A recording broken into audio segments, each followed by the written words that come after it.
Hey, everybody, you are watching Movieland. Finally, Netflix released Lock and Key Season 2. There are two types of TV shows: those that pace out their story and aim for a multi-season plan, and those that leave it all on the table. And in Season 2 of Netflix's dark fantasy hit Lock and Key, the show leaves it all on the table, going for broke with a wild season that takes big swings that might make you think it was two and done if the show hadn't already been picked up for and filmed a third season. Lock and Key, based on the graphic novels by Joe Hill and Gabriel Rodriguez, follows the Locke family, who lives in a house called Key House, which is filled with magical keys. There's an evil entity named Dodge who wants those keys and will stop at nothing to get them. In Season 1, Dodge managed to trick the Lockes into opening a portal called the Black Door, basically the only thing holding back a dimension full of demons. They beat Dodge, and everyone lived happily ever after. Sort of. When Season 2 picks up, the Lockes, Tyler, Kinsey, and Bode are living their best lives, having fun with the magical keys and generally being kids for the first time since their father died unbeknownst to them, though. They actually threw their gym teacher Ellie through the Black Door at the end of Season 1 in the form of Dodge.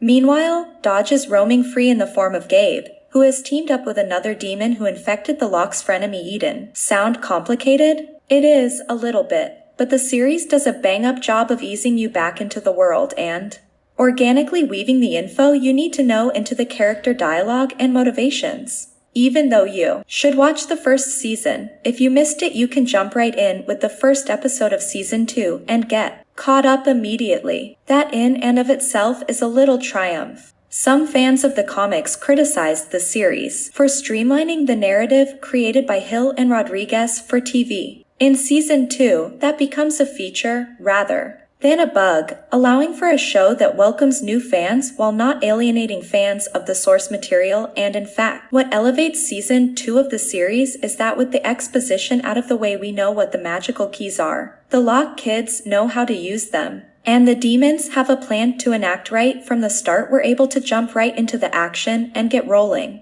There are plenty of emotional beats, and a side trip into Locke family matriarch Nina Locke's dating life that doesn't really pay off until the last few episodes. But for the most part, this season is action-packed as Gabe and Eden play a game of chess with the Lockes that, for a good chunk of the season, the Lockes don't even realize they're playing. Season 2 is also a hell of a lot scarier than Season 1, thanks to some visuals ranging from an enormous spider to a trip inside one character's head that plays like one of the more terrifying episodes of Doctor Who.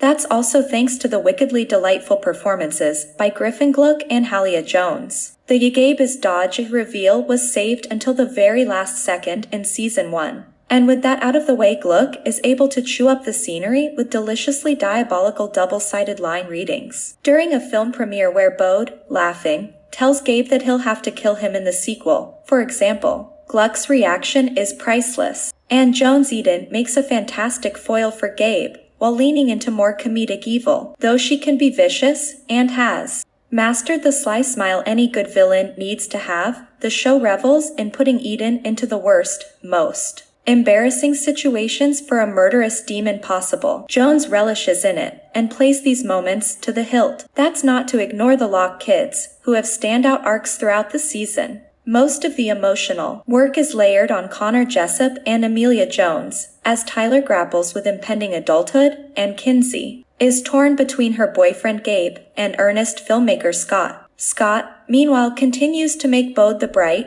hilariously precocious light of the Locke family, even as the now 13-year-old actor seems to grow a foot taller over the course of the season. But these three actors are the anchor of the series. Without their bond, the show wouldn't work, and is at its best when the main trio is working together to solve a weird key-related mystery, or figure out just what it is Gabe and Eden are up to. Also excellent is Aaron Ashmore as Uncle Duncan Locke. Early in the season, he moves into Key House, which gets around the awkward "I'm just visiting" nature of his character in Season 1, and also allows Ashmore to dig into some meaty emotional work. He's not exactly the Locke kid's father, but he does step into a paternal role, and turns out to be a crucial member of the team as the episodes roll on. But more than anything, Lock and Key Season 2 feels like a snowball rolling down a hill. It starts small, and by the end of the season it has grown to enormous size. The gravity of what occurs could wreck the show for good. Instead, by exploding the plot, the sophomore season does what the best go-for-broke storytelling does. It will leave you craving more. The good news is Lock and Key Season 3 is definitely happening. Production has already wrapped, so we should see the new season sometime soon. We'll share the Lock and Key Season 3 release date when we find out. Please let us know your thoughts about Season 2 in the comments section. And hit the like button if you really like our opinion. Make sure to subscribe Movieland channel for best top 10 list. Thanks for watching.